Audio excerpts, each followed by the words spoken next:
Exam सिर्फ 40 दिन की दूरी पर है और सिलेबस का आधा पोर्शन भी कंप्लीट नहीं है। और दोस्तों के व्हाट्सएप ग्रुप में बस एक ही बात चल रही है, तुम कितना कंप्लीट कर चुके हो। और मैं लिटरली बता दूं, उस ग्रुप में से 10 to 20% बच्चे ऐसे हैं जो सिलेबस कंप्लीट कर चुके होंगे और अपना बैठकर रिवाइज कर रहे होंगे, और 80 to 90% बच्चे ऐसे हैं जिसने अभी तक स्टार्ट भी नहीं किया या कुछ का सिलेबस आधा हो चुका होगा।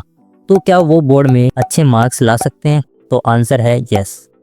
एक मिनट के लिए सोचो, अगर तुम्हारे पास एक मैजिकल टेक्निक होती जो तुम्हारे सिलेबस को डबल स्पीड से कवर करने में तुम्हारी मदद करती, तो तुम क्या करते? अब देखो, टाइम तो कम है, सिलेबस बहुत है और एग्जाम भी करीब है। टेंशन मत लो, बस तुम इस वीडियो को पूरा देखो, तुम्हारे 90+ स्कोर की गारंटी मैं लेता हूँ।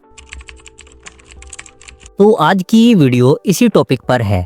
अब इस सवाल का जवाब क्यों ना हम उन्हीं से पूछे जो पढ़ाई में काफी अच्छे हैं और जिन्होंने सबसे डिफिकल्ट एग्जाम क्लियर किए हैं। तो चलिए, सबसे पहले हम देखेंगे कैल न्यूफोर्ट को कि वो इसके बारे में क्या बोलना चाहते हैं। कैल अपनी book how to become a student में बोलते हैं, डोंट रीड एवरीथिंग, यानी सिलेबस की हर एक चीज मत पढ़ने बैठ जाओ।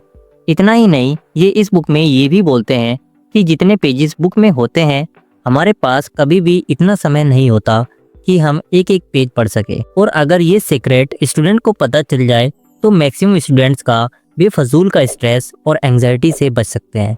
अब आप सोच रहे होंगे कि ये कैल है कौन, इसकी हम बात क्यों सुने।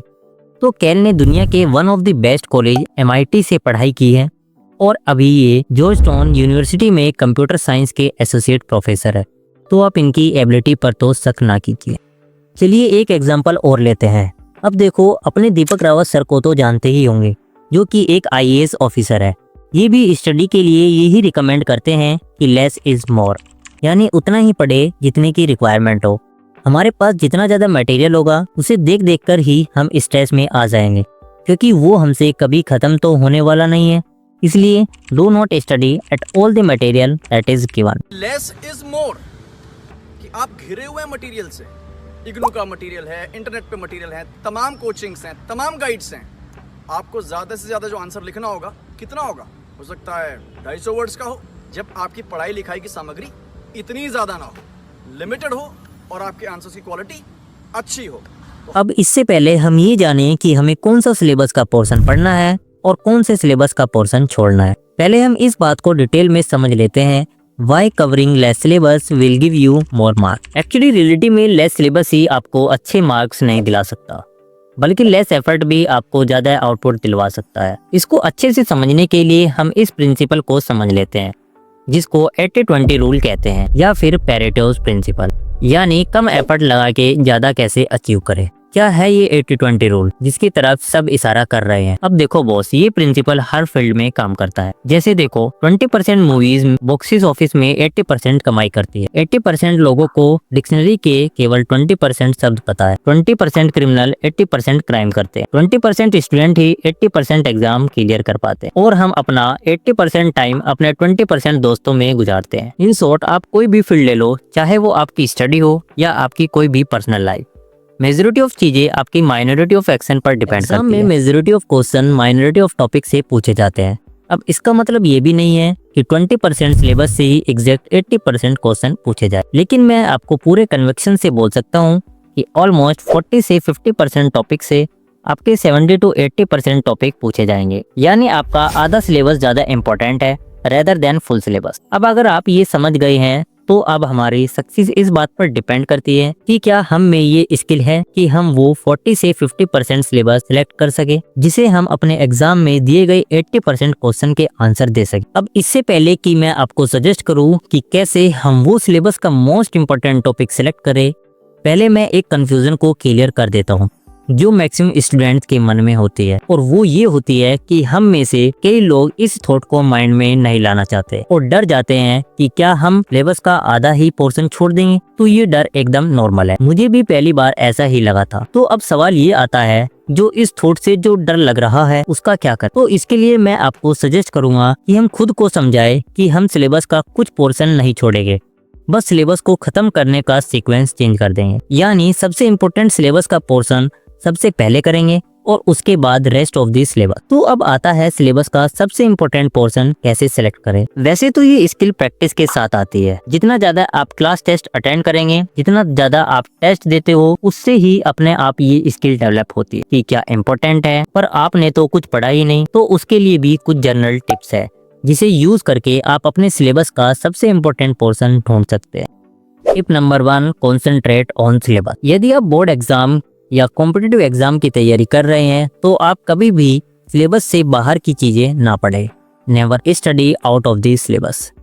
अब आप सोच रहे होंगे कि कभी कभी आउट ऑफ द सिलेबस से भी क्वेश्चन पूछे जाते हैं। बिल्कुल पूछे जाते हैं, वो कभी कभार पूछे जाते हैं, इसलिए हमें उन पर फोकस नहीं करना है। हमें केवल इम्पोर्टेंट पोर्शन फॉलो करना है जहाँ से क्वेश्चन आते ही आते हैं। Tip number 2, last year question paper. ये सबसे बड़ा फीडबैक है जो आप ले सकते हो अपने एग्जाम का सबसे इम्पोर्टेंट पोर्शन ढूंढने के लिए। इसमें आपको सबसे पहले अपने चैप्टर कंप्लीट करने हैं, जितना जल्दी हो सके उतना जल्दी। फिर आप तुरंत 5 to 10 ईयर क्वेश्चन पेपर से उस चैप्टर के क्वेश्चन कर डालो। फिर आपको वो पैटर्न मिल जाएगा कि कहाँ से किस टॉपिक से ज्यादा क्वेश्चन रिपीट हो रहे हैं। फिर क्या कर डालो उन सभी टॉपिक्स को। Tip number 3, school test. ये भी एक सबसे बड़ा फीडबैक है जहाँ से आप इम्पोर्टेंट टॉपिक्स निकाल कर पढ़ाई कर सकते हैं, क्योंकि जो टीचर्स पढ़ा रहा है उसको काफी एक्सपीरियंस और पैटर्न के बारे में पता होता है और वो सिलेक्टिव क्वेश्चन ही टेस्ट में पूछता है। अगर आपने स्कूल टेस्ट मिस कर दिए हैं तो आप अपने फ्रेंड से लेकर खुद घर बैठकर भी दे सकते हैं और पैटर्न जान सकते हैं। अब देखो, ये सब चीजें मैंने बता तो दी कि ऐसे कर लो वैसे कर लो, बट अगर आपको करना ही था तो आप पहले से भी कर सकते थे। तो आप क्यों नहीं कर पा रहे थे? तो उसके लिए आपको एक प्रॉपर रोड मैप की जरूरत है, जो कि मैंने इस वीडियो में सब कुछ बता रखा है, तो आप इसको जाकर विजिट कर सकते हो। First is lack of clear goal. तुम्हें पता ही नहीं है कि एक दिन में क्या क्या अचीव करना है। तुम क्या करते हो कि आज मुझे साइंस पढ़ना है, दिस इज रॉन्ग गोल। आज लाइफ प्रोसेस वाले चैप्टर का न्यूट्रिशन वाला टॉपिक्स कंप्लीट करना है और एनसीईआरटी के 10 क्वेश्चन सोल्व करूंगा और इतने टाइम में करूंगा, this is right goal. Second is procrastination, टाल मटोल करना। टाल मटोल करना एक सबसे बड़ी वजह है जिसकी वजह से पढ़ाई टाइम पर नहीं शुरू नहीं होती। तुम सोचते हो बस 10 मिनट और फिर शुरू करता हूँ, लेकिन ये 10 मिनट पूरा 10 दिन खा जाते हैं।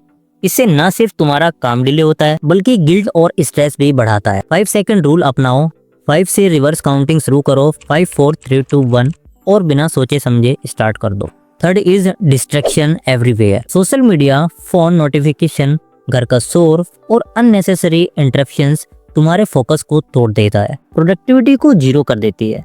तुम एक चैप्टर शुरू करते हो और बीच में इंस्टाग्राम या व्हाट्सएप चेक करने में लग जाते हो। 30 मिनट का काम 2 घंटे में भी कंप्लीट नहीं हो पाता। फोन को डू नॉट डिस्टर्ब मोड पे रखो, सिर्फ जरूरी कॉल्स या एप्स को ही अलाउ करो, बाकी सब कुछ ब्लॉक कर दो। तो मिलते हैं नेक्स्ट वीडियो में, तब तक के लिए बाय बाय, टेक।